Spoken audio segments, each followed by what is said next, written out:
Good morning and welcome to Hope, Faith, and Joy Daily Devotion with me, Pastor Amanda. Today we are looking at Exodus 13.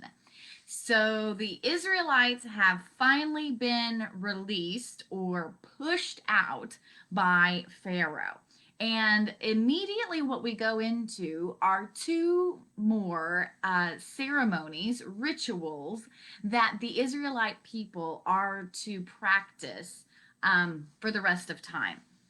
And so we find that the first thing is they are to consecrate to me all the firstborn, whatever is the first to open the womb among the Israelites of human beings and animals is mine. So it's just this flat out statement that I saved you, and now the first portion of everything that you have is in a sense mine. And, what comes to mind is one, there's a sense of that tithe again, where the first of everything we have, we give back to God. There is this understanding that the people recognize their allegiance to God because of what God has done for them and how God has saved them. So this is recognizing that, because of Pharaoh's, hard heart, uh, the consequence was losing life, and here they recognize that they have life now because of this. So it's kind of complicated, but we're going to find out about these two more rituals that they are to do. So the first one is the festival of the unleavened bread. And in this, they are to spend a week where they do not eat leavened bread. And that's what it does is it shows the difference between a time when time was good. You had plenty of opportunity to raise your bread over some days, and then you'd have these beautiful loaves of bread. But the unleavened bread was a reminder of the tough times. It's so they won't forget what they've come out of. It is a reminder that they have overcome hard circumstances. What's also nice is that this chapter tells us the words they're supposed to say in order to recognize this, and the words are to speak in first person. Now, it is a communal participation. It's a communal ritual, but it also is to say from generations to come, they recognize their personal participation in this event that happened long ago. It's not separate from them, but it is I who am part of this ceremony. And so it says here, you shall tell your child on that day, it is because of what the Lord did for me when I came out of Egypt. And so there's this sense that even though they are no longer there, and that they're part of it. Now, another little tidbit that I think is interesting to note is that of all things, the all of the rituals and the ceremonies that the Israelites have always talk about the importance of children asking questions. It is very important that the children will ask questions so that they can then get answers that will then provide a memory for them of a past that they did not participate in. I love this because so often we talk about how in the Bible children are considered commodities, children are not to speak, and all of this. And yet within these ceremonies, we see the importance of children learning about the ways, the way of being part of their culture. It goes to show how important it is to educate our children on what is going on. They really do take it all in and make it part of who they are. And so we see that in here. And we'll see that within many times. The Hebrew people were so adamant about teaching the children, teaching the children. I think that's really cool just to lift up today. So then we have the next consecration that is supposed to take place.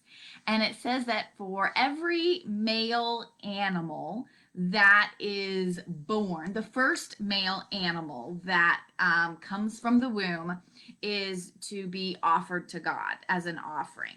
And though there is this little tag in here that says if it is a donkey, however, you can offer a sheep instead. And what's not kind of interesting about that is it goes to show is that there are certain livestock that were known to be made for food and there and everything, but a donkey would actually work the land. Like it's going to be part of helping. And so what it does is that it's like, well, you can do this instead. And so anyways, we have that little caveat on there. And of course, the firstborn child in the family, there was supposed to be an offering made. The child was not to be offered, but an offering was to be made for the child as a recognition of what God did in the past of saving the Israelite children from Pharaoh's harsh hand. And so again, there is this sense the children are going to say, well, why are you doing this? Why is this happening?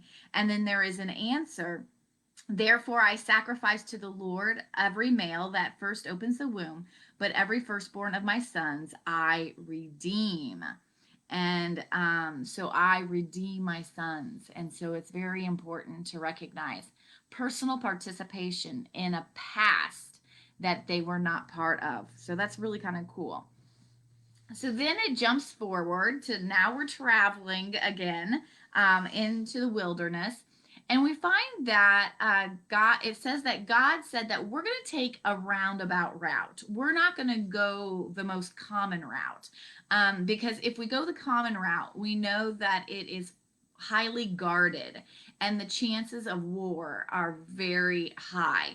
And God felt that the people had gone through so much at this point in time that if they entered into a war, they would just walk themselves right back to Egypt. And so God says, we need to go to a different direction. And so then we find out the direction they do go is toward a highly debated place. For some people, they say it is the Red Sea. And for others, they say it's the Sea of Reeds, which are kind of two different locations. And you are welcome to spend time with commentaries reading about why that would make a difference. But, anyways, for the sake of what I'm reading, they headed to the Red Sea. And through that, God has another theophany. So God shows up in nature, like Moses in the burning bush. We now have God leading the people as a pillar of a cloud during the day and a pillar of fire at night. So God is very visible to the people during this time of the journey. And God is visible through nature and creation. So every time that we see God in the form of something in nature, we call it a theophany. And so you can get your little bit of biblical language there.